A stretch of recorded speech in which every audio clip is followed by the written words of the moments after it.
오늘 느헤미야 강의 27번째 시간으로 9장 13절로 14절 말씀을 통해 말씀과 안식일 찬양해야 할 이유입니다 라는 제목으로 말씀을 전하며 27번째 시간에 주시는 은혜를 함께 받고자 합니다. 6주 동안 쉬었던 느헤미야 강해를 오늘부터 또 다시 전하게 되었습니다.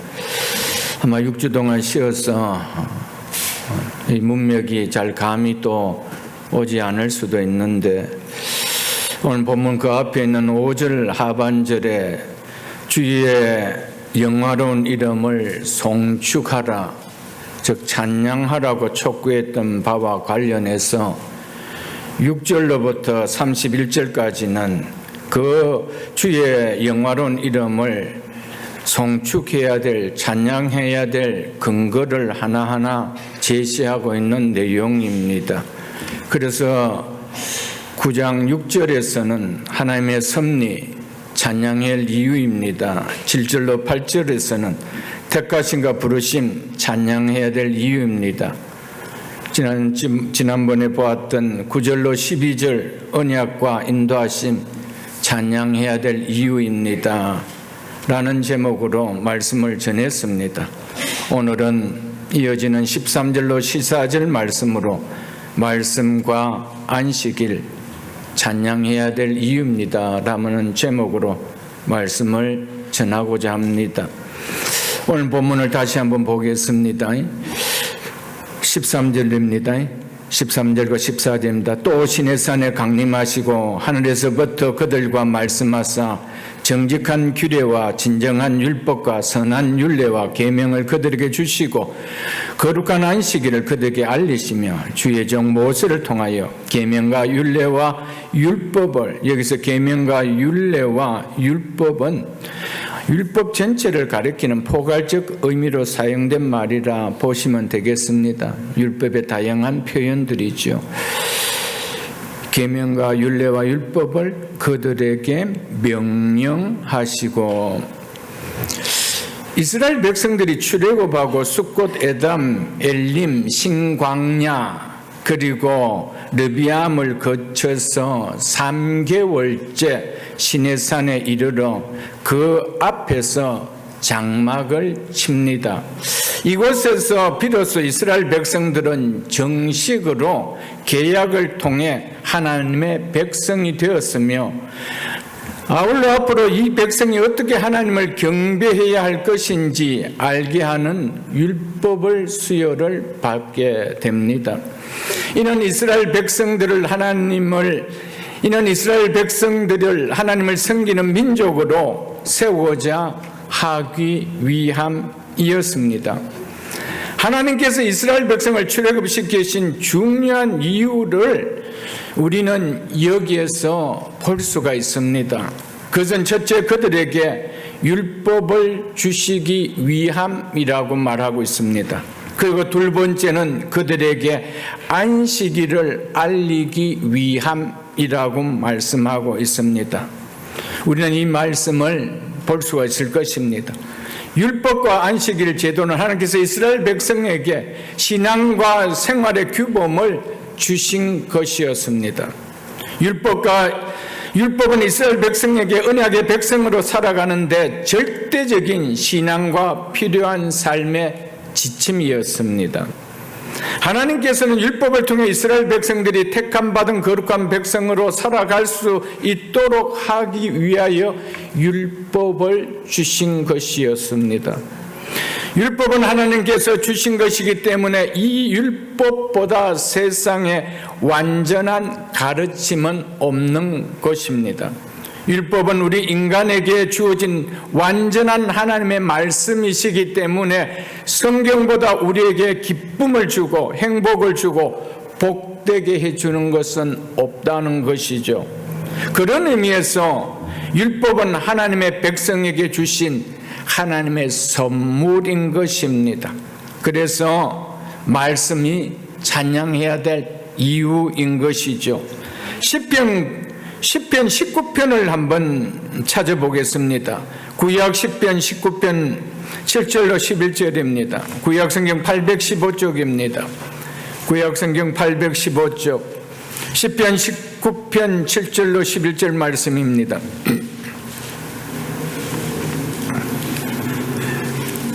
시편 19편 7절입니다. 여호와의 율법은 완전하여 영혼을 소생시키시며, 율법의 완전성은 성경의 충족성을 의미하는 것이기에 율법은 인간의 영혼을 소생시키기에 충분할 정도로 완전하다는 겁니다. 그리고 여호와의 증거는, 이것 또한 여호와의 율법을 다르게 표현한 말이죠. 여호와의 증거는 확실하다는 겁니다. 그래서 우둔한 자를 지혜롭게 하며 여호와의 교훈은 정직하여, 동일하게 여호와의 율법을 표현한 말씀입니다. 여호와의 교훈은 정직하여, 여기서 정직하다라는 원어의 의미는 옳고 바른 것을 의미합니다. 그래서 여호와의 율법은 우리의 인생을 옳은 목적지로 인도해 갈 수 있다는 것입니다. 그래서 율법은 우리의 무엇을 한대요? 마음을 기쁘게 하고, 여호와의 계명은 순결하다는 말은 거짓된 것이나 그릇된 것이 전혀 없다는 겁니다. 그래서요, 눈을 밝게 하시는도다. 그렇기 때문에 무엇이 옳은지 그른지 율법은, 하나님의 말씀은 우리를 분별케 해준다는 것입니다. 9절은 보겠습니다. 여호와를 경외하는 도는 정결하여 영원까지 이르고 우리를 영원토록 보존해 줍니다. 여호와의 법도 진실하여, 그래서 율법은 인간이 믿고 따르기에 완전하다는 겁니다. 진실하기 때문에 이것을 믿을 수 있을까, 믿을 수 없을까, 따를 수 있을까, 따를 수 없을까, 그래 하지 않는다는 겁니다. 따를 때 우리의 그 길은 완전하게 인도해 주는 길이라는 것입니다. 그리고 다 어려우니 금 곧 많은 순금보다 더 사모할 것이며 꿀과 송이꿀보다 더 달도다. 그러므로 율법은 우리의 무엇보다도 귀중한 것이며 우리의 인생을 행복해 해준다는 것입니다.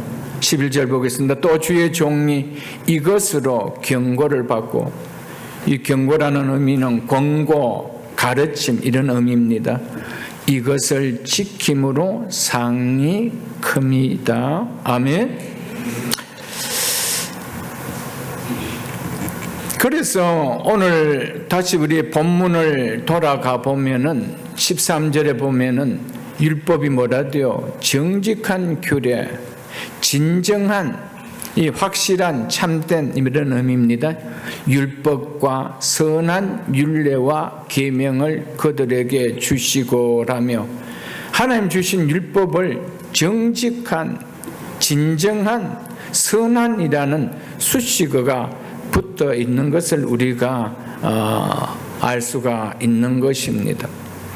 하나님이 주신 율법에 이런 수식어가 붙어졌다는 것은 율법이 이스라엘 백성을 하나님의 백성으로 양육하는 데 있어서 조금도 부족함이 없다라는 것을 말하고자 하고 있는 것입니다. 그리고 또 한편으로 율법을 받은 이스라엘 자손에게 이 율법이 참으로 선하신 하나님이 주신 선물이라는 것이 느껴지게 하기 위함이라는 것이죠. 그래서 정직한 규례, 진정한 율법, 선한 율례라고 말씀하신 것입니다.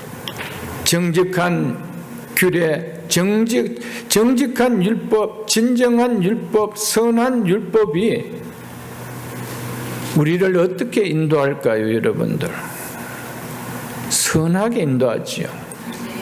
확실하게 인도하죠. 참되게 인도한다는 사실입니다. 그런 선물을 주신 하나님은 어떤 하나님이라는 겁니까? 참된 하나님이시라는 겁니다.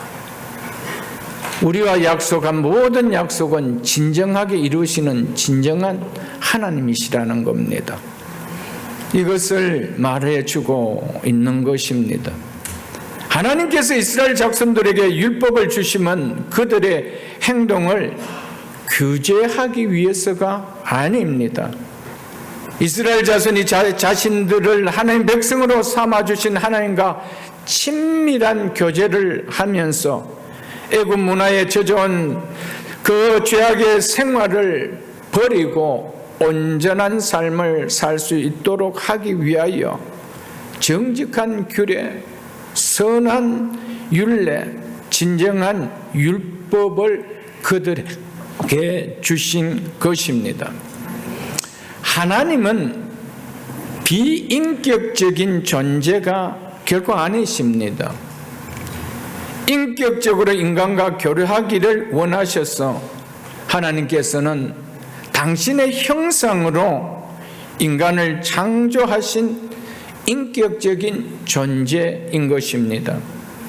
인간이 스스로 하나님 되고 싶어 하나님과 교제를 원치 않아 말씀에 불순종하며 하나님과 교제를 나누는 영광을 영원히 버리고 하나님을 등지는 길을 가게 됐죠. 하나님께서는 이런 인간과 다시 교제하기 위해서 아브라함을 택하셔 언약을 맺으시고 그의 후손을 자기 백성으로 삼으셨습니다. 이들과 인간적으로 교제하기 위하여 이들에게 하나님은 당신의 뜻이 무엇이며 내 백성이 어떻게 살아야 되는지 율법을 주셨다는 것입니다. 하나님 자신이 어떤 분이시며 하나님이 원하시는 것이 무엇이며 하나님의 뜻이 무엇인지를 알 수 있도록 언약을 맺은 자기 백성에게 이 율법을 주신 것입니다.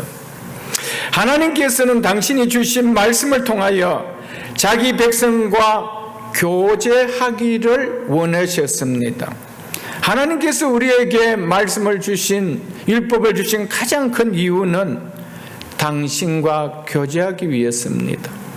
말씀을 떠나 하나님과 등진 아담의 후손들에게 하나님의 한 민족을 택해서 말씀을 주신 이유는 그들과 교제하기를 원하셨던 것이었습니다. 하나님 말씀을 떠나는 삶을 살고 말씀에 불순종을 하는 삶을 살고는 하나님과 교제하는 것이 불가능하기 때문입니다. 그래서 하나님께서는 당신과 언약을 맺은 당신의 백성들을 통해서 말씀을 주셨습니다. 왜요? 나와 교제하자는 겁니다. 그래서 나는 너희 하나님이 되고 너는 내 백성이 될 것이라 라고 하셨던 것이었습니다. 그래서 잠언 28장 9절에 보면 이런 말씀을 기록하고 있습니다. 사람이 귀를 돌려 율법을 듣지 아니하면 그의 기도도 가증하니라 라고 말씀해 놓고 있습니다. 사람이 귀를 돌려 율법을 듣지 아니하면 그의 기도는 가증하다는 겁니다. 기도는 하나님과의 깊은 교제지요. 그런데 율법을 듣지 않고 그 귀를 돌리고 살아가는데 하나님과 교제가 일어날 수 있느냐? 없다라는 것을 말해주고 있는 것입니다. 하나님의 언약 백성으로 언약에 합당한 삶을 살지 않는데 하나님의 말씀을 귀하게 여기지도 않고 하나님의 말씀에 불순종하며 육신과 세상을 더 즐기며 사는데 기도한다고 그 기도가 어떻게 하나님과 교제가 이루어질 수가 있겠습니까? 그래서 이 교제가 일어나기 전에 무엇이 선행되어야 된다는 겁니까? 회개가 먼저 선행되어야 됩니다. 그래야만이 하나님과 교제가 일어날 수가 있다는 겁니다. 말씀을 등지고 살았던 삶, 말씀에 대해 불순종하며 살았던 그 삶이 먼저 하나님 앞에서 회개가 되어야 말씀에 내통함이 있어야 하나님과 교제가 일어날 수 있기 때문입니다. 성경 한 곳을 찾아보겠습니다. 이사야 59장 1절로 2절 말씀입니다. 구약 성경 1039쪽입니다. 구약 성경 1039쪽 이사야서 59장 1절로 2절 말씀입니다.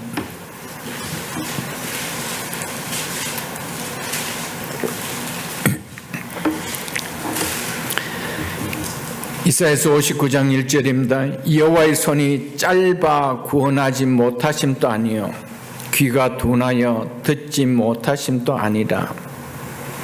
손이 짧아서 너와 함께 손잡고 동행할 수도 없는 것도 아니고 너의 문제를 해결해 줄 수 없는 것도 아니고 귀가 둔하여 네가 나하고 이야기하는 거 듣지 못함도 아니라고 하고 있습니다. 이유가 뭔지 보십시오. 2절에 오직 너희 죄악이 너희와 너희 하나님 사이를 갈라 놓았고. 이스라엘 백성들 향한 그 죄악이 뭡니까?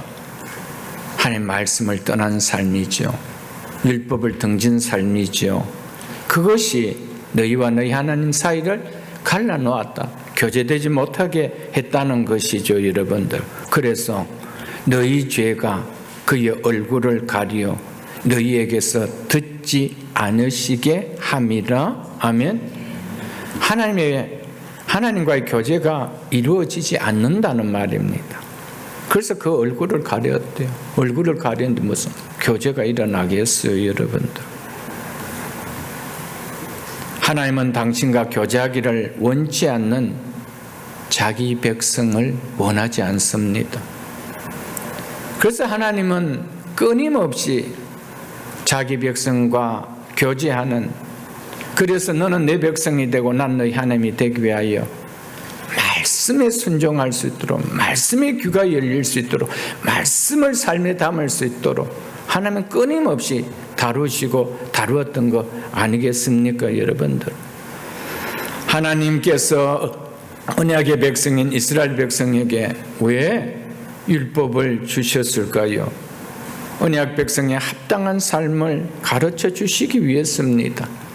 그래서 하나님과 교제가 일어나기를 원해서 그랬던 것이었습니다. 성경 한 곳을 찾아보겠습니다. 또 이사야 105편입니다. 시편 105편입니다. 시편 105편 44절로 45절입니다.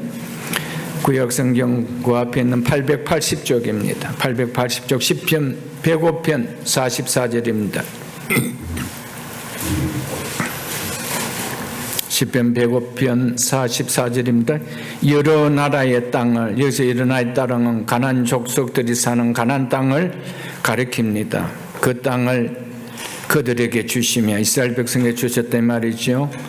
주시며 민족들이 수고한 것을 소유로 가지게 하셨으니. 왜 하나님께서 이스라엘 백성들을 가나안 땅에 들어가게 해주셨대요? 이는 한마디로 이스라엘 자손들을 구원하신 이유와 목적을 이야기하지요. 가나안 땅에 들어가게 한 이유와 목적을 이야기하지요. 그것이 뭐래요? 그들이 그의 율례를 지키고 그의 율법을 따르게 하려 하심이로다. 할렐루야. 아멘. 왜 하나님께서 애굽 땅에 있던 그들을 가나안 땅으로 하나님 인도해 넣으셨다라고 이야기하고 있습니까? 그들이 하나님의 율례를 지키고 그 율법을 따르게 합니다. 분명한 구원의 이유와 목적을 선명하게 이야기해 주고 있는 것이죠. 이처럼 하나님께서 이스라엘 자손들을 애굽의 억압에서 해방시키시고 그들에게 가나안 땅을 기업으로 주어 그 땅에 살도록 은혜를 베풀어 주신 목적은 그들로 하여금 선민으로 언약 백성의 합당한 삶을 가르쳐 주시기 위해서라는 것입니다. 이는 곧 하나님 말씀에 순종하는 하나님의 백성다운 삶을 살게끔 하기 위해서라는 것입니다. 그래서 그들에게 선민, 언약 백성의 삶의 기준이 되는 율법을, 즉 하나님의 말씀을 주신 것이었습니다. 하나님께서 이스라엘 백성에게 베푼 은혜가 예사로운 은혜는 아니지 않습니까? 그들이 영원히 잊지 못할 크고 놀라운 은혜를 하나님께서는 이스라엘 백성들에게 베풀어 주셨습니다. 애굽에서 이들을 구원하기 위해서 애굽 땅에 행하신 하나님의 일이 보통 일이었습니까? 그 베푸심의 은혜가 보통 은혜였습니까? 홍해를 건너도록 홍해를 가르치고 그 홍해를 마른 땅으로 걸어갈 수 있도록 하신 일이 보통 일이십니까? 그들에게 베푸는 은혜가 보통 은혜입니까? 사람이 거할 수 없는 광야를 지나갈 수 있도록 하나님께서는 만나를 내려 먹게 하시고 반석에서 물이 나오게 하셔 마시게 하신 이 일이 보통 일이십니까? 이스라엘 백성들에게 베푸신 하나님의 은혜가 예사로운 은혜입니까? 그리고 이들에게 가나안 땅에 들어가 살 수 있도록 그 땅을 거저주신 은혜가 보통 은혜입니까? 하나님께서 이스라엘 백성에게 베풀어 주신 이 은혜는 영원히 그들이 잊지 못할 크고 놀라운 은혜였습니다. 하나님께서 이 놀랍고 크신 은혜를 이스라엘 백성들에게 베푸신 이유와 목적은 단 하나, 그것은 바로 그들로 하여금 하나님의 말씀에 순종하는 삶을 살게 하기 위해서였습니다. 그래서 그들이 나의 율례를 지키고 나의 율법을 따르게 하려 하심이라고 하셨던 것이었습니다. 내 백성과 교제하고 싶었어. 그래서 말씀을 주신 거예요.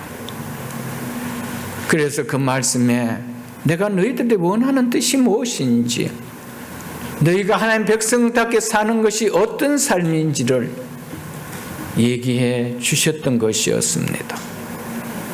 그래서 나와 교제하자 라고 하신 것이었습니다.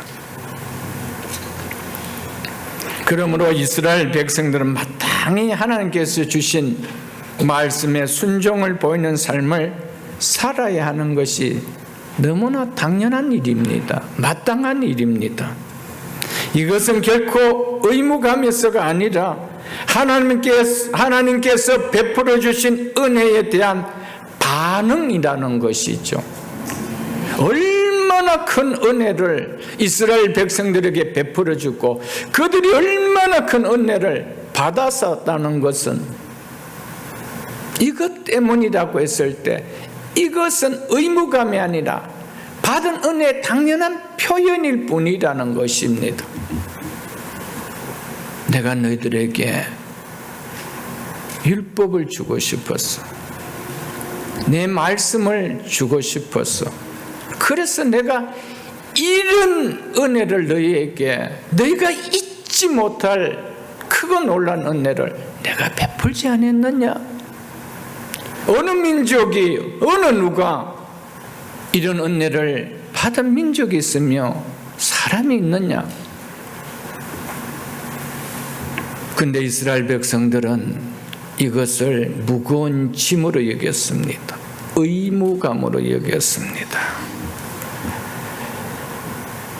크고 놀라운 은혜를 입었다면 하나님 말씀에 순종을 보이는 것은 너무나 당연하고 너무나 마땅한 도리인데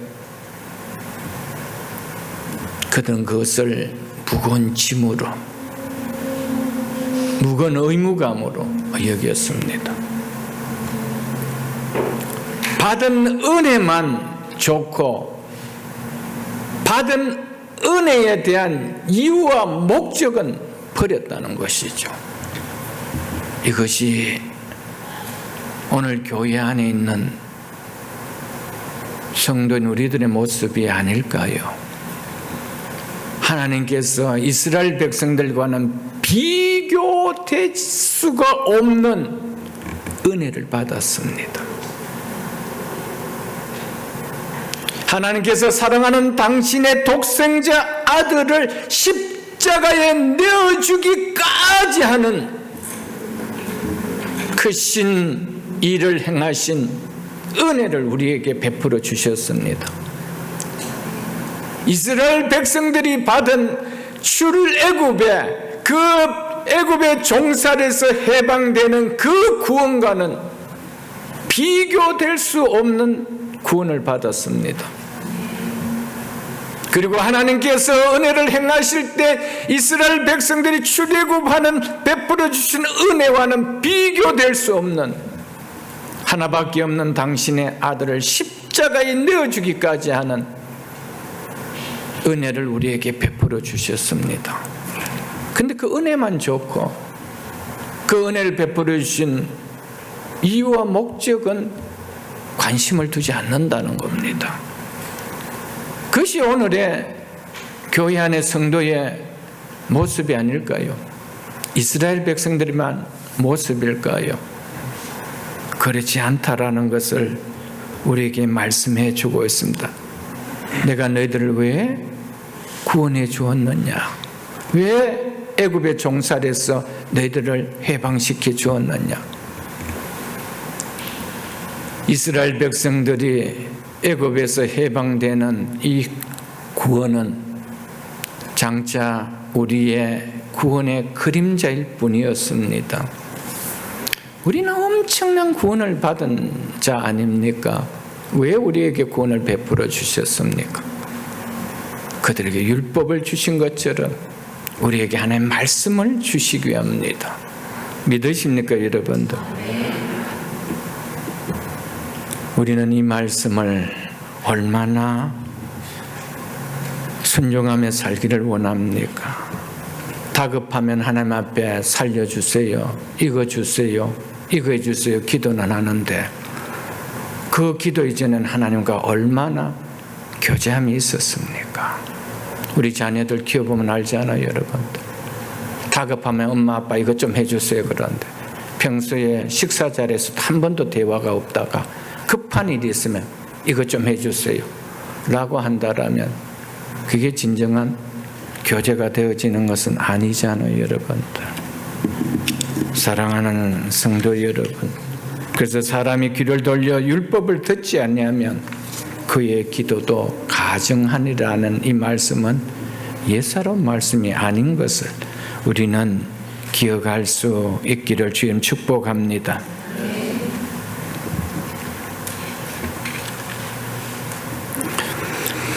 예수아를 비롯한 여러 레위 사람들이 이스라엘 백성들, 자기 백성들 앞에서 하나님께서 이스라엘 백성을 애굽의 억압에서 해방시키고 시내산에 이르러 율법을 주셨다는 것을 왜 여기에서 그들이 이야기를 할까요?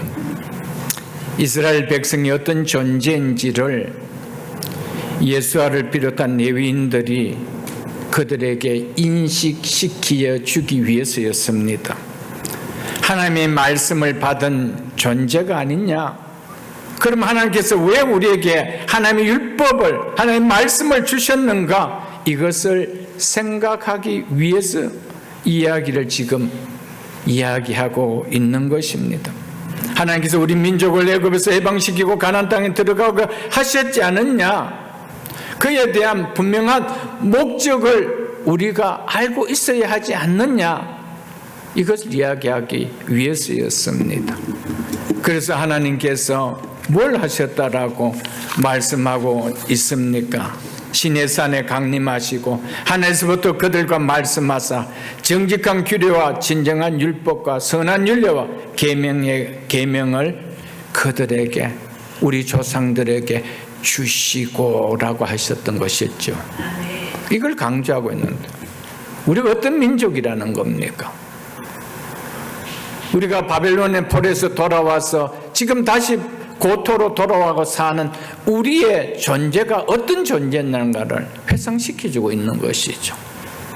하나님의 말씀을 받은 존재다. 하나님의 말씀을 받은 존재다.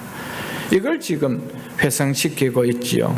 그러니까 우리의 존재가 어떤지 인식하지 못한다라면 우리의 삶이라는 것은 하나님 앞에 영광이 아니고 하나님의 영광을 가리는 것이 되기 때문이었습니다.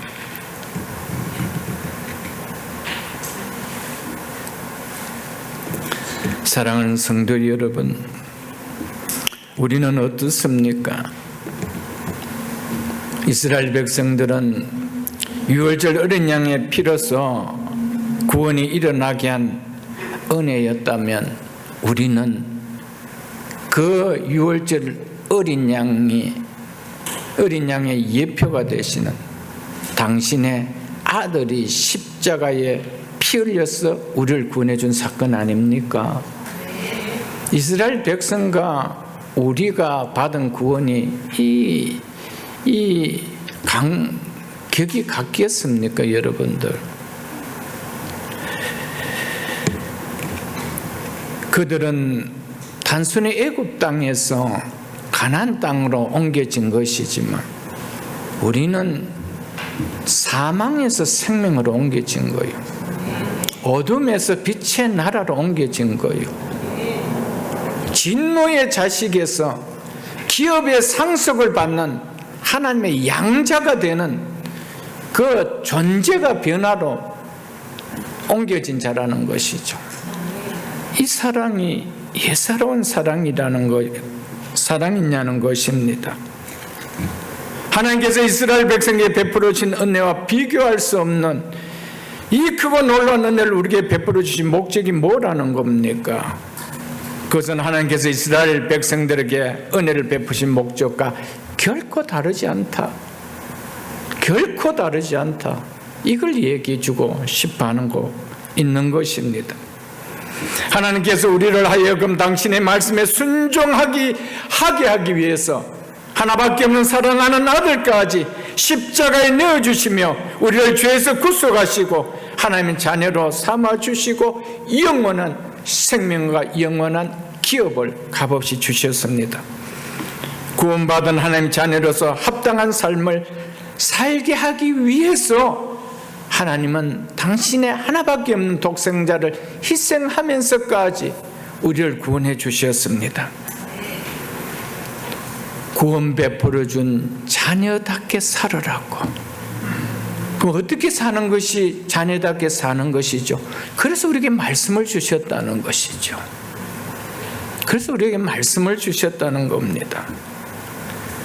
그러므로 하나님께서 여러분과 저에게 베풀어 주신 이 놀라운 구원의 은혜를 안다라면 하나님의 은혜에 대한 마땅한 도리로 우리에게 주신 말씀의 순종을 보이는 삶은 의무가 아니라 너무나 당연한 도리로 여겨져야 한다는 것이죠.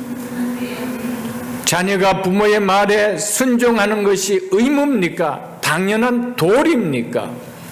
당연한 도리 아닐까, 여러분들?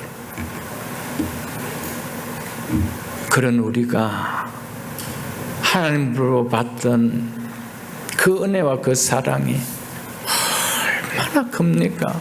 비교할 수 있는 것입니까? 비교할 수 없는 크나큰 은혜를 받았잖아요, 여러분들. 고린도전서 10장 11절을 한번 보겠습니다. 고린도전서 10장 11절 275쪽입니다. 신약성경 275쪽 고린도전서 10장 11절입니다.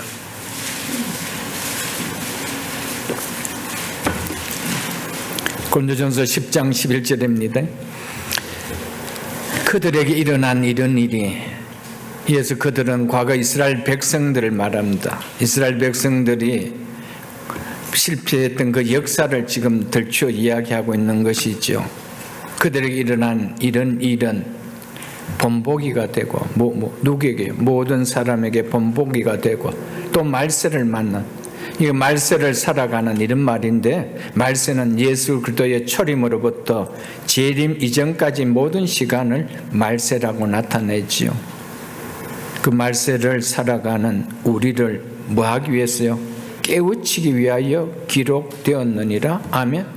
왜 과거 이스라엘 백성들의 그 실패한 역사를 성경은 왜 기록하고 있다는 겁니까? 재림 때까지 살아가고 있는 우리를 깨우치기 위하여, 경고하기 위하여 기록되었다라고 말씀하고 있습니다. 이스라엘 백성들이 왜 끝없는 실패의 역사를 거듭했습니까? 하나님 말씀에 불순종을 보이는 삶이었습니다. 끝없이 하나님의 말씀 앞에 불순종을 보이는 삶이었지요. 그런 이스라엘 백성들을 하나님께서 어떻게 하셨는지 성경은 기록하고 있지 않습니까, 여러분들? 그것을 기록해 놓은 목적은 오늘 살아가는 우리에게 경고하기 위함이다, 깨우치기 위함이라는 겁니다. 종기에 처하나 깨닫지 못하는 자는 멸망하는 짐승 같다라고 시편 49편 마지막 절을 보면 그렇게 말씀해 놓고 있지 않습니까, 여러분들? 하나님께서 여러분과 저에게 구원을 베푸시고 하나님의 자녀로 삼아주시어 주의 몸된 교회에서 생활하며 살아가도록 은혜를 베풀어 주신 목적이 뭘까요? 구원받은 하나님의 자녀로서 합당한 삶을 하기 위해서입니다. 우리를 구원해 주신 하나님의 자녀로 구원해 주신 그 자녀의 삶으로 합당한 삶을 살게 하기 위해서 우리를 구원해 주시고 교회로 불러 주셨습니다. 그래서 교회에서 선포되는 것은 뭡니까? 어떻게 하나님 백성으로서 합당한 삶을 살 수 있느냐? 끊임없는 하나님 말씀을 들려주는 거 아니에요, 여러분들? 그걸 왜 들려줍니까, 여러분들? 나와 교제하자는 거예요. 말씀에 순종하여 나와 교제하자는 거예요. 나와 동행하는 삶을 살자는 거예요. 왜요? 그 삶이 네 인생의 가장 복된 삶이기 때문에, 그것이 네 인생에서 가장 행복한 길을 걸을 수 있는 삶이기 때문에 아닐까요, 여러분들? 우리에게 말씀을 주지 아니했다라면 우리가 어떻게 하나님의 은혜를 알 수 있었나요, 여러분들? 말씀이 전해지지 않았다면, 말씀이 들려지지 않았다라면, 말씀을 우리에게 주시지 않았다라면 우리가 하나님의 은혜라는 것을 알았을까요? 우리가 얼마나 복된 인생이라는 것을 여러분과 제가 깨달을 수가 있었나요? 없었잖아요, 여러분들. 우리에게 말씀을 주지 아니었다라면 우리가 어떻게 사는 것이 복된 삶이고 어떻게 사는 것이 불행한 삶인지 우리가 알 수 있었나요? 말씀이 없었다라면 우리가 모르잖아요. 그래서 다윗은 시편 56편 10절에서 내가 여호와를 의지하여 그의 말씀을 찬송하리로다고 했습니다. 다윗은 끊임없이 내가 그 말씀 때문에 살았다라고, 그 말씀이 나에게 소망이 되었다라고 다윗은 외치지 않습니까? 그래서 나는 그의 말씀을 찬송하리로라고 한 것이었습니다. 사랑하는 성도 여러분, 우리에게 말씀 주심이 찬양의 이유가 되어야 됩니다. 하나님께서 나에게 말씀 주셨다는 것이 부담이 아니라, 불편함이 아니라 내 인생의 찬양의 제목이 되어야 된다는 겁니다. 하나님을 경배함의 이유가 되어야 된다는 겁니다. 말씀이 있었기에 내가 어떤 존재인 것이 알고, 말씀이 있었기에 내가 어떻게 살아야 되는지 알고, 말씀이 있었기에, 말씀을 들었기에 복된 길이 무엇인지, 지혜로운 인생의 길이 무엇인지 우리가 알게 된 거 아니겠습니까, 여러분들? 우리의 삶도 끊임없이 말씀이 나에게 송축해야 될 이유가 될 수 있기를 주님의 이름 축복합니다. 여기서 우리가 잠깐 살펴보아야 할 것은 하나님께서 율법을 주신 이 시내산, 출애굽에 보면은 호렙산이라고 나오죠. 이 시내산은 이스라엘 백성들을 압제당하는 애굽에서 구원하여 내기 위하여 하나님께서 모세를 부르신 곳입니다. 이 시내산에서 하나님께서 모세를 부르셔서 무슨 말씀을 하셨는지 먼저 우리가 좀 살펴봐야 합니다.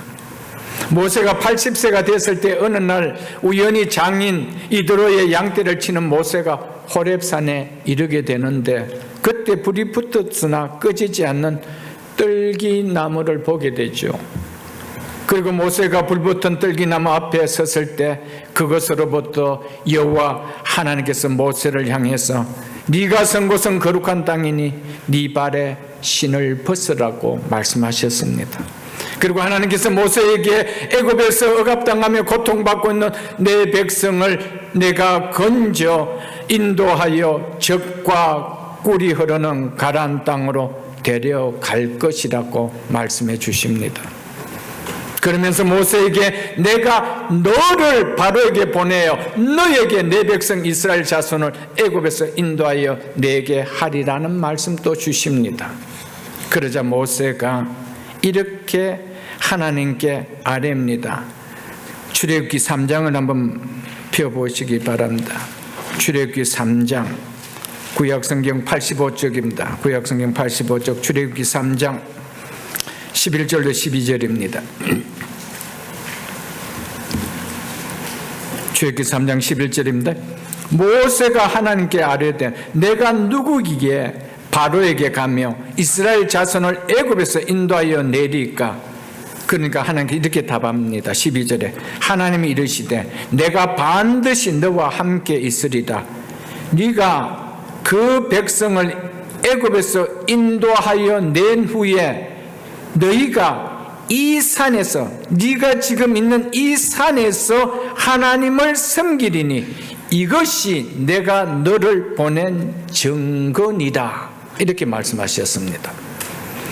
하나님께서 모세를 보내셨다는 사실과 또 모세를 통하여 자신들을 애굽에서 인도하여 내셨다는 하나님의 말씀을 믿지 못하는 이스라엘 자손들도 시내산에서 하나님을 섬기면서 과연 하나님께서 모세를 보내셨고 모세를 통하여 자신들을 구원하셨음을 믿게 할 것이라고 하나님은 모세와 약속을 하셨습니다. 오늘 본문에 하나님께서 시내산에 강림하셨다는 것은 바로 출애굽기 3장 우리가 방금 보았던 12절이 이 12절 이 말씀에 바탕을 두고 하신 말씀입니다. 하나님께서 이스라엘 자손을 애굽에서 구원하시기 전 이미 그들을 자신의 백성으로 삼으실 것을, 그리고 그들을 시내산에 인도하여 율법을 주셔서 바르게 자신을 섬기도록 할 것을 계획하시고 모세를 불러서 그렇게 말씀을 하셨던 것이었습니다. 하나님께서 당신께서 계획대로 이스라엘 자손을 애굽에서 건져내셨고 또 그들을 시내산으로 인도하셨습니다.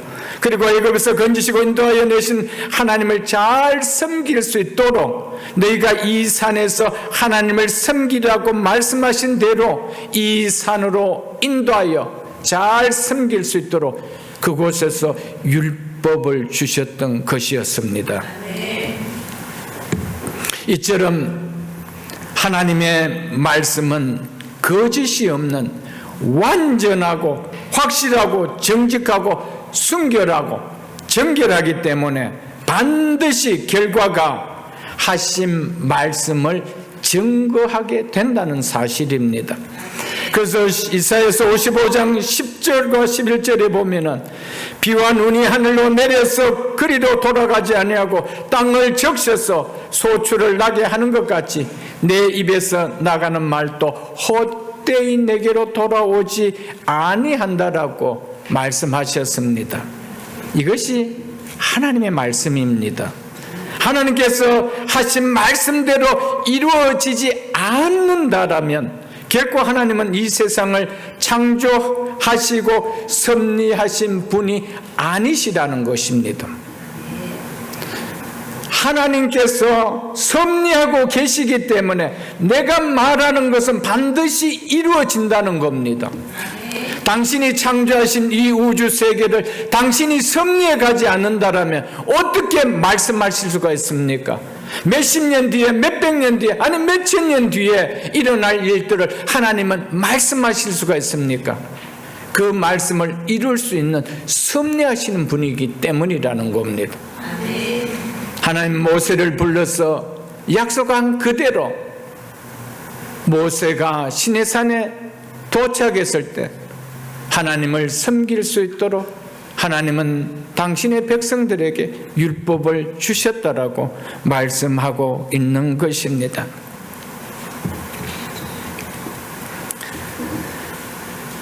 사랑하는 성도 여러분, 말씀하신 하나님을 믿지 못한다라면 우리의 믿음이라는 것은 과연 누구를 믿으며 무엇을 믿는다는 것일까요? 말씀하신 하나님을 믿지 못한다면 그럼 우리가 믿는다는 그 믿음의 기반이라는 것은 도대체 무엇일까요? 무엇을 믿기에, 누구를 믿기에 우리는 믿는다라는 믿음을 말할 수 있을까요? 말씀하신 하나님을 믿지 못한다라면은 우리는 믿음의 기반 자체가 없는 거예요. 모세는 말씀하신 하나님의 말씀을 믿고 이스라엘 백성들을 이끌어 나간 거예요. 자기가 힘이 있어서 이끌어 나온 것이 아니에요. 말씀하신 분이 누구신 것을 알기에. 사랑하는 성도 여러분, 말씀하신 하나님을 믿지 못하면 우리 속에는 믿음이 없는 겁니다. 그냥 갓을 믿는 것이죠. 그건 믿음이 아닙니다. 말씀하신 하나님이기에 그 하나님을 믿는 거예요. 말씀하신 그 말씀을 믿기에 그 하나님을 믿는단 말이에요. 말씀하신 하나님이기에 하나님이 약속하신 그 약속을 내가 믿는 거예요. 그래서 구원이 일어나는 것이죠. 그런데 말씀하신 하나님을 믿지 않는다라면 도대체 우리의 믿음의 기반이라는 것이 뭘 믿는다는 겁니까? 말씀은 말씀하신 그대로 일어난다는 사실을 기억하십시오. 사랑하는 성도 여러분, 우리가 믿는다고 고백한 하나님은 당신께서 말씀하신 것에 대해서는 절대로 신실하신 분입니다. 아무리 오랜 세월이 지난다 해도 반드시 지키시는 신실하신 분이십니다. 하나님께서 말씀하시고 지키지 않은 것이 단 하나라도 성경에 있나요, 여러분들? 하나님께서 말씀하신 것은 반드시 정확하게 성취된 것이 성경의 말씀 아닙니까, 여러분? 성경의 내용이 뭡니까? 말씀하신 하나님이 그대로 성취된다는 것. 마지막 하나 남은 성취가 뭡니까? 다시 오시는 예수 그리스도, 재림을 통하여 구원이 완성되는, 우리의 썩었던 몸이 부활되는 그 완성되어지는 그 약속, 그거 하나 남아있잖아요, 여러분. 지금까지 하나님이 말씀하시고 말씀 가운데 일어나지 않았던 것이 무엇이 있나요, 여러분? 그래서 바울은 뭐라고 이야기했습니까? 하나님의 약속은 얼마든지 누구 안에서요? 그리스도 안에서 예스가 되나니, 예가 되나니. 믿으신가요, 여러분? 하나도 안 일어나는 것이 있느냐? 하나님의 약속이 하나도 노라고 되는 것이 있느냐? 얼마든지 그리스도 안에서는 다 예가 되었다는 거예요. 마지막 예 하나가 뭐가 남은가요? 예수 그리스도와 동일하게 부활하는, 우리도 부활하는 그 영광을 누리는 그거 아니에요, 여러분들.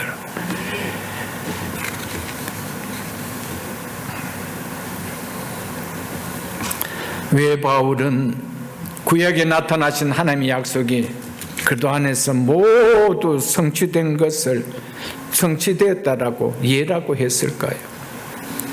그가 그 예수 그리스도를, 부활하신 예수 그리스도, 하나님 약속이 그리스도 안에서 예가 된다는 그 예를 이루는 부활하신 예수 그리스도를 만났기 때문입니다. 약속대로 메시아가 오셔서 우리 모든 죄를 사하여 주셨음을 바울은 부활하신 그리스도를 친히 목격함으로 말미암아 확인했기 때문입니다. 그래서 바울은 로마서를 기록하면서 로마서 4장 25절에 이렇게 기록해 놓고 있습니다. 로마서 4장 25절을 한번 보겠습니다. 로마서 4장 25절에 이렇게 말씀하고 있죠, 여러분들.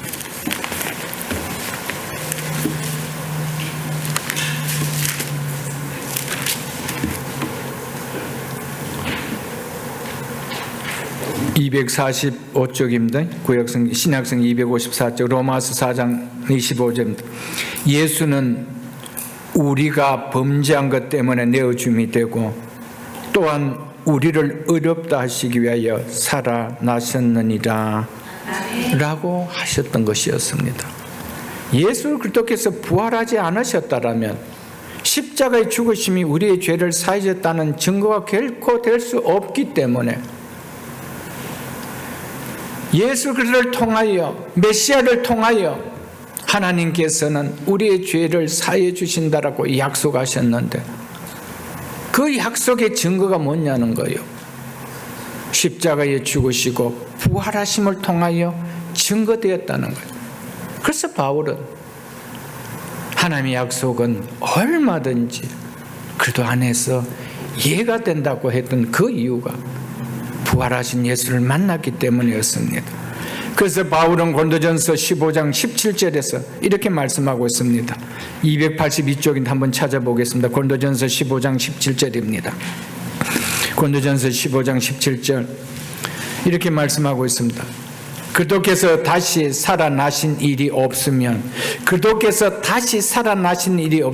그분이 부활하시 아니었다라면 이 말이죠. 그 다음 뭐라고 말합니까? 너희 믿음도 헛되고 너희가 여전히 죄 가운데 있었을 것이, 이 말을 역으로 한다라면 그리스도께서 부활하셨기 때문에 다시 죽은 자 가운데서 다시 살아나셨기 때문에 너희 믿음은 결코 헛되지 않다는 겁니다. 너희는 결코 죄 가운데 있는 자가 아니라는 겁니다. 죄의 사긴 사망이 너희를 건드릴 수 없다라는 겁니다. 너희는 거기서 해방된 자라는 겁니다. 그래서 바울은 다메섹 도구상에서 부활하신 예수를 만나기 때문에 하나님의 약속은 얼마든지 그리스도 안에서 이해가 되었다.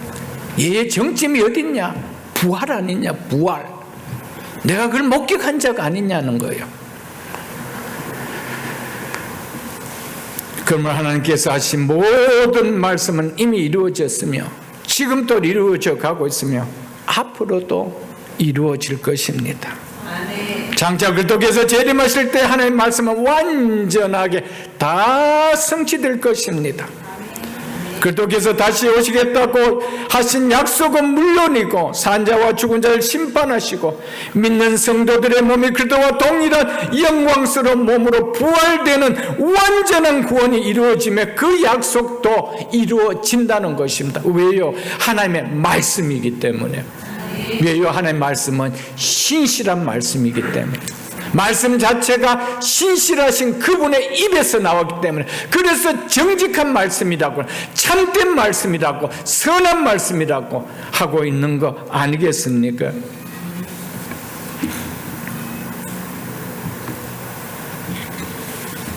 육신의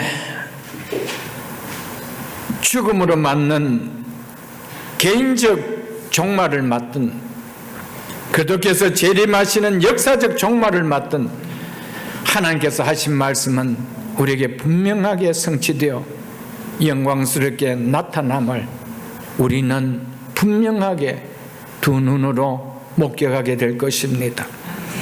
그때 하나님의 말씀을 끝까지 믿고 살아온 성도들의 입에서는 하나님의 신실하심을 찬양하게 될 것입니다.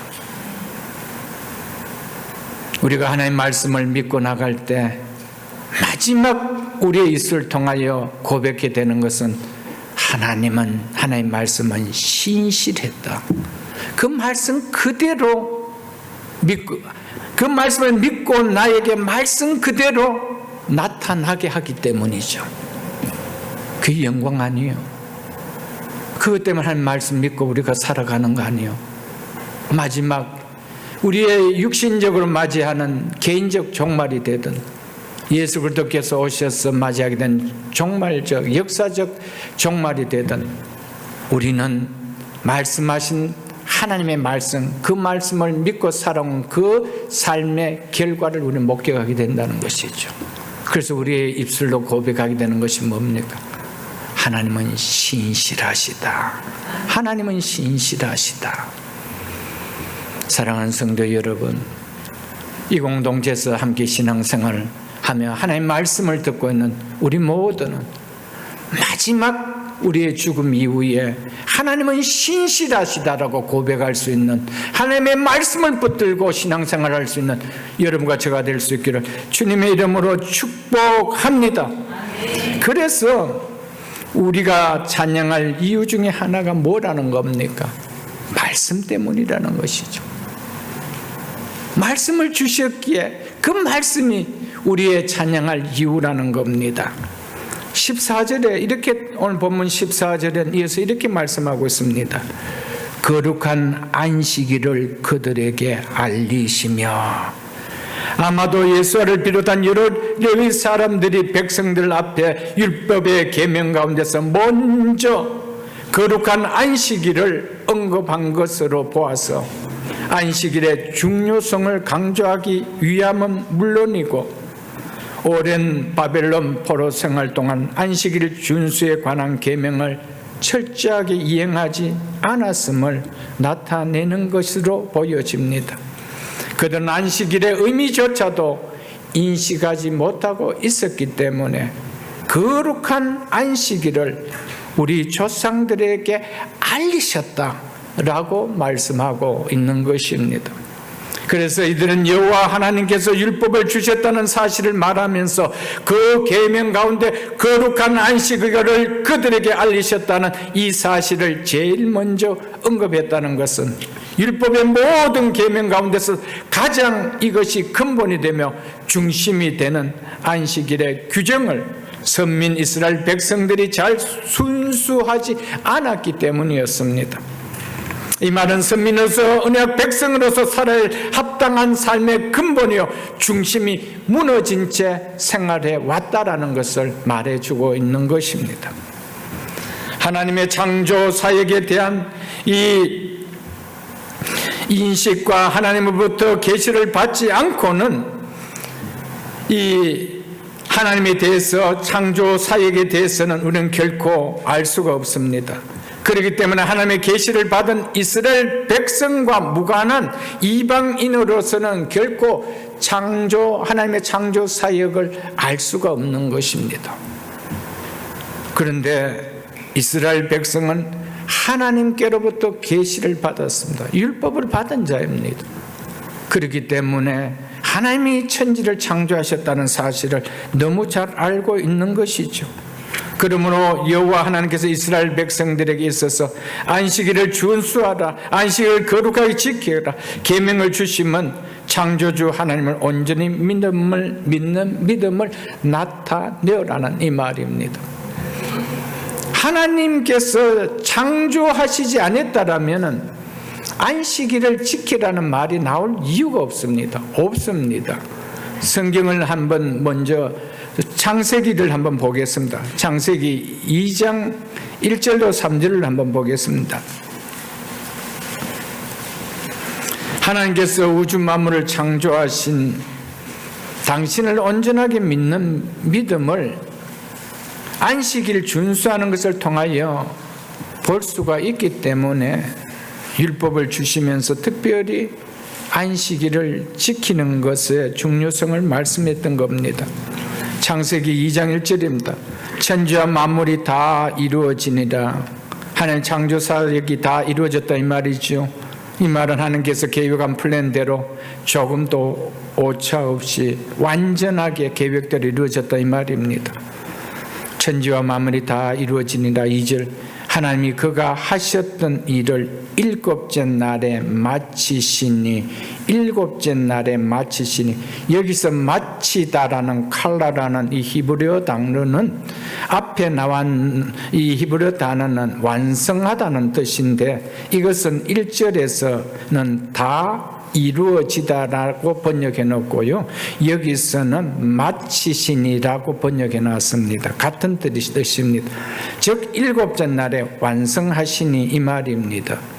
분명히 하나님께서는 창조 사역을 6일 동안에 다 하셨는데 왜 일곱째 날에 완성하셨다고 할까요? 6단 날에 다 완성하셨다라고 해야 되는데 성경은 천지 만물이 다 이루어지니라 하나님이 그가 하셨던 일을 일곱째 날에 마치시니 완성하셨으니 이렇게 말씀하고 있습니다. 그래서 이어서 보겠습니다. 그가 하셨던 모든 일을 그치고 일곱째 날에 안식하시니라. 무슨 말입니까? 바로 이것 때문에 6째 날이 아닌 일곱째 날에 마치셨다, 완성하셨다라고 하신 것입니다. 안식이 없는 창조는 완전하게 끝난 창조가 아니라는 것을 말해 주고자 하고 있는 것입니다. 안식하는 이 안식이 있기에 완성되었다. 그래서 그 날에 완성되었다라고 하고 있다라는 것입니다. 일곱째 날은 일을 마쳤다는 완성을 표하는 날인 것입니다. 그러므로 안식이 없다라면 창조는 완성되지 못했다는 것입니다. 그렇다면 창조의 목적은 뭐라는 겁니까? 창조의 목적은 안식이라는 것을 말해주고 있는 것입니다. 그래서 3절을 보겠습니다.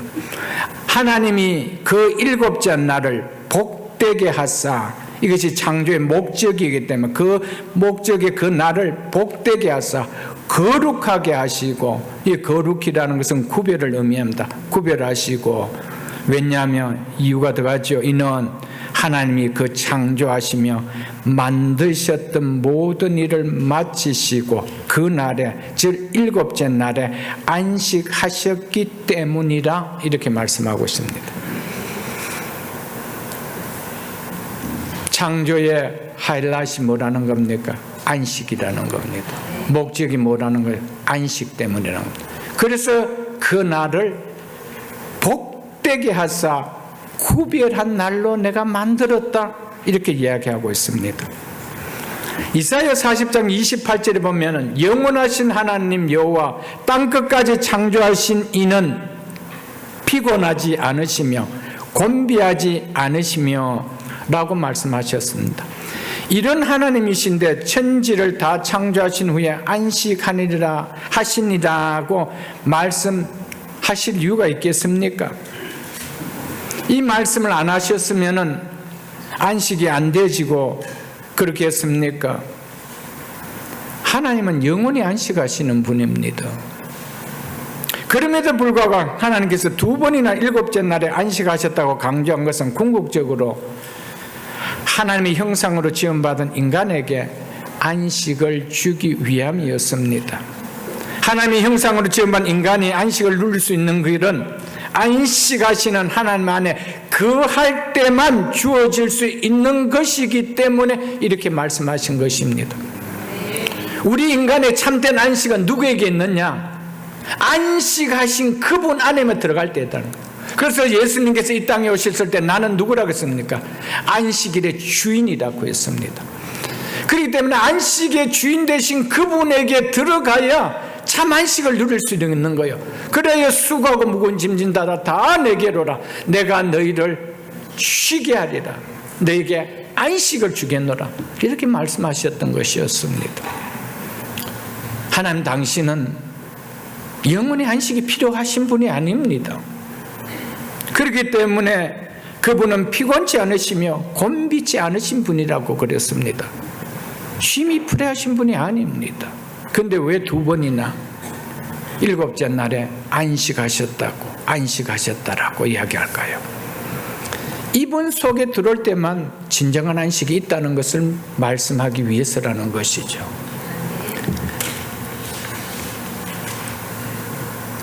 아담, 하나님의 형상으로 지음받은 아담과 하와가 지낸 에덴은 안식이 있었던 곳이었습니다. 쉼이 있은 곳이었습니다. 기쁨이 있은 곳이었습니다. 그런데 죄로 인하여 하나님 안에 거할 수 없게 되자 그 안식이 깨어져 버렸습니다. 더 이상 하나님이 거하시는 에덴에 거할 수가 없었습니다. 그래서 안식이 있는, 기쁨이 있는, 쉼이 있는 에덴을 떠나지요. 죄로 인해 에덴을 떠나자 그들의 인생에게 기다리고 있었는 것은 무엇이었습니까? 창세기 3장 16절로 19절에 보면, 창세기 3장 16절로 19절에 보면 자식을 낳는 고통의 수고가 있을 것이며 살아있는 동안 땀을 흘리는 수고가 있어야 소산을 먹을 것이라며 고통과 땀 흘리는 수고만 그들에게 기다려져 있다라고 말하고 있습니다. 무슨 이야기입니까? 안식이 없다 이 말이죠. 에덴을 떠나는 순간, 하나님과 교제하는 하나님의 포함만 했던 그것을 떠나는 순간 그들에게 안식이 없었다는 것을 말해주고 있습니다. 인간의 참 안식은 나를 창조하신 하나님을 떠나서는 결코 이루어질 수 없다라는 것을 말씀하기 위해서 하나님께서는 한 날을, 창조의 마지막 그날을 안식하셨다.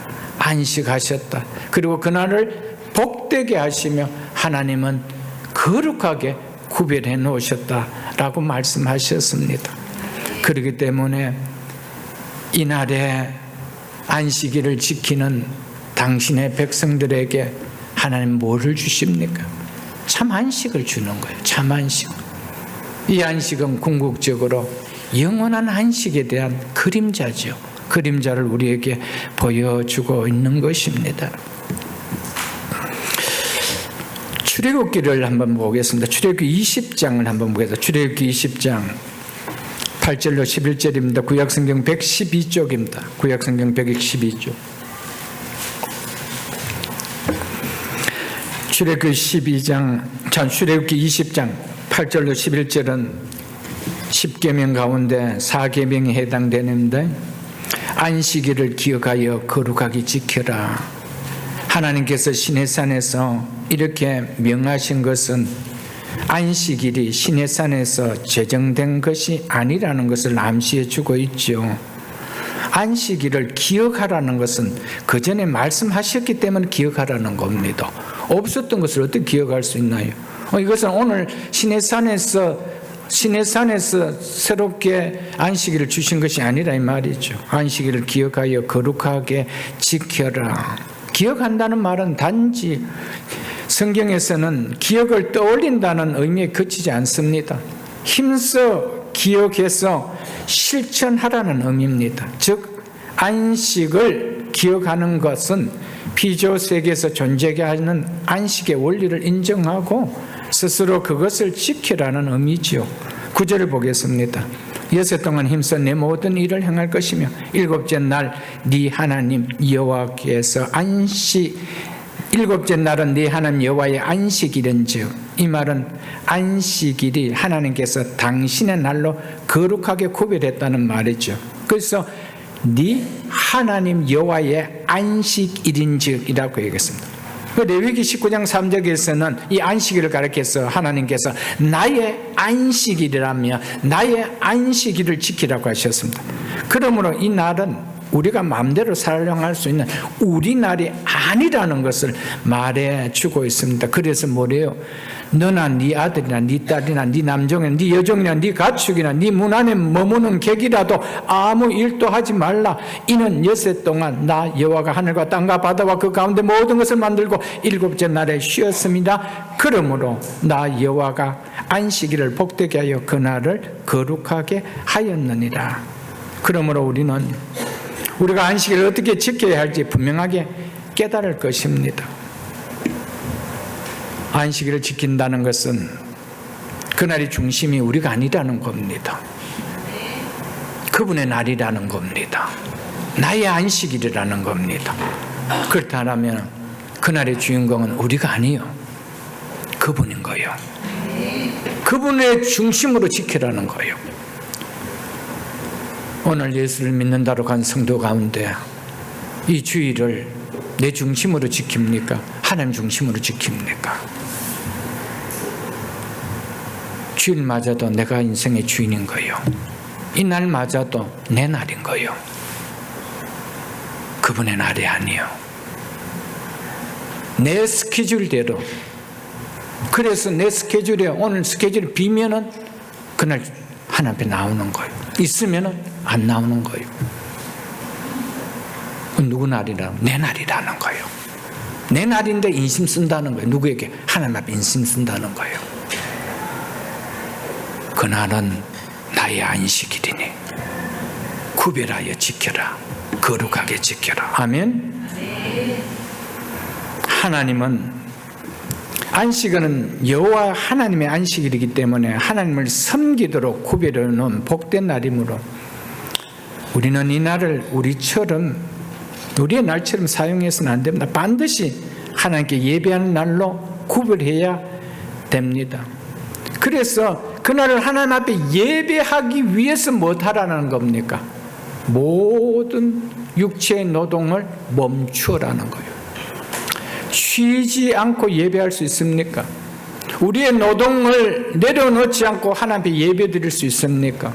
예배 드릴 수 없습니다. 안식일의 중요한 두 원리는 쉼과 예배입니다. 안식과 예배입니다. 쉼이 없으면 예배가 없고 예배가 없으면 쉼이 없다는 겁니다. 그걸 얘기해 주고 있습니다. 레위기 23장을 한번 보겠습니다. 레위기 23장 3절입니다. 구약성경 181쪽입니다. 구약성경 181쪽 레위기 23장 3절입니다. 레위기 23장 3절입니다. 여섯 동안은 일할 것이요 일곱째 날은 무슨 안식일이니 그랬어요. 그 일곱째 날은 안식일이 이렇게 이야기하죠. 그 앞에 동사가 하나 붙죠. 이 부사가 하나 붙죠. 쉴 안식이니 그리고 성회의 날이라 이렇게 이야기합니다. 성회라는 것은 거룩한 모임이라는 말입니다. 공동으로 모여 예배를 드리는 날이라는 이런 뜻입니다. 쉼과 성회, 쉼과 예배, 안식과 예배 서로 뗄 수 없는 안식일의 두 원리를 지금 이야기해 주고 있습니다. 우리가 안식하는 이유는 자유롭게 하나님께 예배하기 위해서입니다. 우리가 쉬는 이유가 뭡니까? 노동하던 육체의 노동을 멈추는 이유가 뭡니까? 하나님께 예배하기 위함이라는 겁니다. 우리의 모든 일을 내려놓을 때만 하나님을 충분하게 신뢰함으로써 그분께 예배 드릴 수 있습니다. 그래서 너희는 아무 일도 하지 말라. 왜요? 6일 동안 하던 노동을 멈추고 쉬어야 하니까요. 왜요? 더 중요한 일을 하기 위해서 육체의 일은 엿새 동안으로 족하니 쉬어라는 겁니다. 하나님께 예배 드리기 위하여 그렇게 하라는 겁니다. 쉬지 못하는 사람은, 안식을 하지 못하는 사람은 절대로 하나님께 예배 드릴 수 없습니다.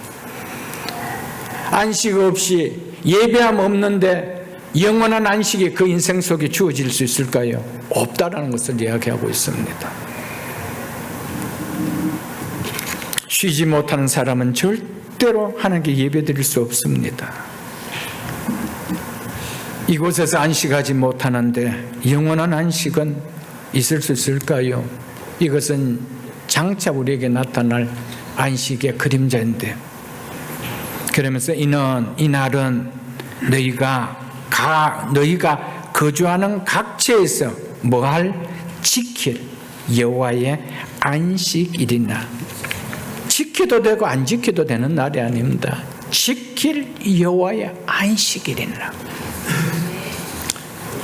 하나님의 말씀의 순종의 가장 근간이 되는, 가장 중심이 되는 것이 뭐라는 겁니까? 안식일을 기억하여 지키는 거라는 겁니다. 이것이 무너지면 다른 말씀 자체가 순종되어지지 않습니다.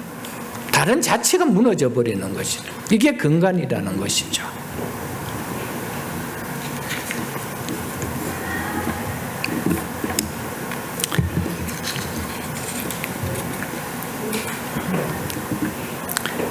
왜 하나님께서는 안식일을 거룩하게 지키라고 하실까요?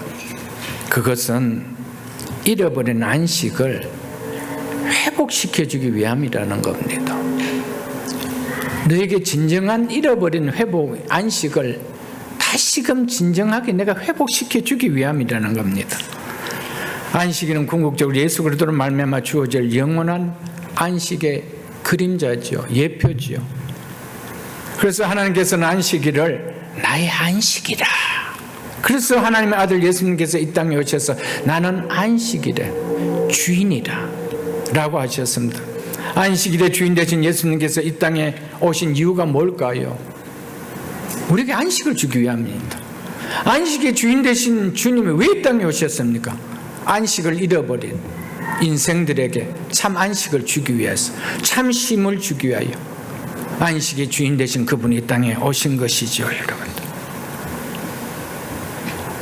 그래서 예수님께서는 마태복음 11장 28절에 수고하고 무거운 짐진 자들아, 수고, 안식이 없다 이 말입니다. 무거운 짐을 졌다, 안식이 없다는 말입니다.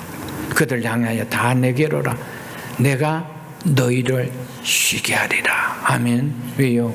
그분의 안식의 주인이기 때문에. 히브리서 4장을 한번 보겠습니다. 히브리서 4장 8절로 10절입니다. 신약성경 356쪽입니다. 신약성경 356쪽 히브리서 4장 8절로 10절입니다. 히브리서 4장 8절입니다. 만일 여호수아가 그들에게 안식을 주었더라면, 여기서 말하는 안식은 여호수아를 통하여 들어가는 가나안 땅을 이야기하고 있습니다. 이것은 참 안식인 천국에 대한 그림자이죠.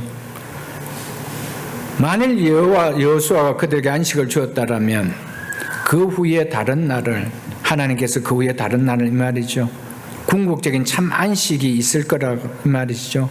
이것을 말씀하지 아니하셨으리라. 그런즉 안식할 때가 하나님 백성에게 남아있도다. 이미 그의 안식에 들어간 자는, 즉 하나님께서 허락하신 안식에 들어간 자는 누구죠? 예수 그리스도를 온전히 믿은 성도들이죠.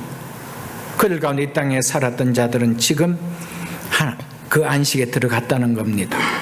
하나님이 자기 일을 쉬심과 같이, 천지를 창조하시고 안식하신 것 같이 그도 자기 일을 쉬느니라, 안식하느니라. 아멘.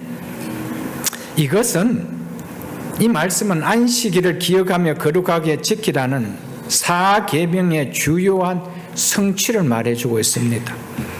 예수님은 다른 모든 계명의 성취듯이 4계명의 성취자이십니다. 구약의 안식은 오직 예수 안에서 발견되는 완전하고 최종적인 안식, 쉼을 가리킵니다. 안식은 안식의 주인 되신 그리스도께서 오심으로써 이미 이 땅에 시작됐으나 아직 완성되지 않은 것으로 하늘나라에서 그것은 온전하게 이루어지는 것입니다.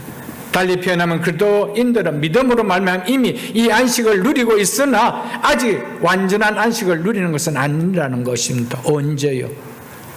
해변에 갈 때 거기서 완전한 안식이 있다는 것입니다. 그래서 그런즉 안식할 때가 백성에게 남아있도다 라고 한 것이죠. 이미 그 안식을 누리는 자가 있는가 하면 아직 남아있는 자도 있다. 여러분과 저는 아직 남아있지만은 이미 우리 속에 안식이 누려진 자입니다. 예수 그리스도 안식의 주인 되신 그분이 우리와 함께 하시기 때문에 이미 안식을 누리고 있는 자입니다. 그래서 그것을 공포하고 그것을 내가 증거하는 것이 뭡니까? 이 안식일에, 주의 날에 와서 세상의 모든 쉼을 내려놓고 이곳에서 안식하고 있다는 것이죠. 그것이 그 사실을 증거해 주고 있다는 것입니다. 예수 그리스도로 주어질 참 안식의 예표로 주어진 안식일은 예수 그리스도를 통하여 회복되기 때문에 더 이상 그 날을 지키지 않고 참 안식을 이루는 그 날을 지킵니다. 예수님은 안식일을 바꾸지는 않았으나 날짜는 바꾸셨습니다. 구약에서 일주일의 마지막 날이 창조의 완성된 사역을 기념하기 위하여 택정되었지만은 지금 일주일의 첫째 날이 참된 안식을 이루신 구속의 완성된 사역을 기념하기 위하여 택정해 놓으셨습니다. 예수 그리스도께서 무덤에 묻혔을 때 예수님은 어떤 날에 안식일에 무덤에 그냥 묻혔습니다. 안식일 날 예수님께서는 무덤 속에 지내셨습니다. 무덤에서 예수님께서는 사망과 더불어 싸우셨고 사망의 대적을 물리치셨습니다. 일주일의 첫째 날에 예수님은 죽은 자 가운데서 부활하시고 승리하셨습니다. 예수님께서 십자가에 묻히실 때 예수님은 구약에서 예수님을 나타내는 모든 그림자인 제도와 제물과 제사들까지 함께 무덤에 묻어버리셨습니다. 왜요? 예수 그리스도를 예표하기 때문에. 그래서 더 이상 예수 그리스도께서 부활하고 승리하신 그 날에 우리는 그 날을 지킬 이유가 없다라는 것이죠. 그래서 그리스도의 구원 사역은 매주 돌아오는 안식일을 변형시켰습니다. 더 이상 일주일에 7번째 날이 아니라 첫 번째 날로 바꾸었습니다. 그래서 안식일이라 부르지 않고 주의 날이라 주일이라 부릅니다. 그래서 정통 개혁 신학자인 벤자민 브레켄리지 워필드는 이렇게 말했습니다. 그리스도께서는 자신과 함께 안식일을 무덤으로 가져가시고 부활의 아침에 자신과 함께 주일을 무덤 밖으로 가지고 나오셨다라고 말씀하셨습니다. 웨스트민스터 신앙고백서 21장 예배와 안식일 제일 7항에 보면 이렇게 진술하고 있습니다. 하나님은 일주일 가운데 하루를 안식일로 특별히 정하여 자기를 위하여 거룩하게 지키게 하셨다. 안식일은 창조로부터 그리스도의 부활이 있기까지는 한 주간의 마지막 날이었는데 그리스도의 부활 이후에는 한 주간의 첫째 날로 바꾸었다. 성경은 그 날을 주의 날이라 부르며 세상 끝날까지 기독교의 안식일로 계속될 것이다 라고 진술해 놓고 있습니다. 그래서 사도들로 인해서 초대교회 성도들은 구약의 안식일에 모이지 않고 예수 그리스도께서 우리의 진정한 안식을 다 이루게 하신 그 부활하신 그 날에 모였다는 것이었습니다. 왜 안식일이 아닌 주일에 모여 예배를 드릴까요? 깨어진 안식일이 완전하게 회복된 날이 이 날이기 때문입니다. 그래서 예수님의 십자가와 부활은 하나님 아래서 누리는 진정한 안식의 개념을 회복시켜 주셨습니다. 하나님과 관계를 완전하게 회복해 주셨습니다. 그래서 에베소 3장 12절에 보면 우리가 그 안에서 즉 그도 안에서 그를 믿음으로 말미암아 담대함과 확신을 가지고 하나님께 나아감을 얻었느니라. 무슨 말입니까? 하나님과 관계가 회복되었다는 것입니다. 깨어진 관계가 회복되었다는 겁니다. 우리에게 진정한 이제 안식이 왔다는 것이죠. 히브리서 4장 16절에도 그러므로 우리는 긍휼하심을 받고 때를 따라 덮는 은혜를 얻기 위하여 은혜의 보좌 앞에 담대히 나아갈 것이다 라고 했습니다. 그래서 이 안식일이 찬양해야 될 이유라는 겁니다.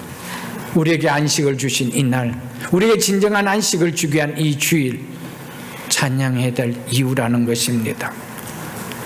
말씀을 맺겠습니다. 사랑하는 성도 여러분, 구약의 제사를 지내는 의식법은 예수 그리스도의 오심으로 모여서 완전히 폐해졌지만 그 율법의 정신은 버려지지 않습니다.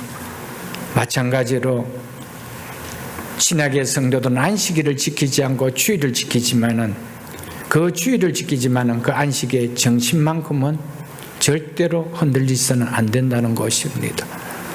우리 남은 인생 속에 말씀을 주심이 우리에게 참된 안식일 주일을 주심이 내가 찬양해야 될 이인 줄 알고 우리 남은 인생 말씀을 붙들고 살며 이 주일을 정말 하나님 말씀하신 그대로 거룩하게 지키며 살아갈 수 있는 우리 모든 성도들 다 될 수 있기를 주의 이름으로 축복합니다.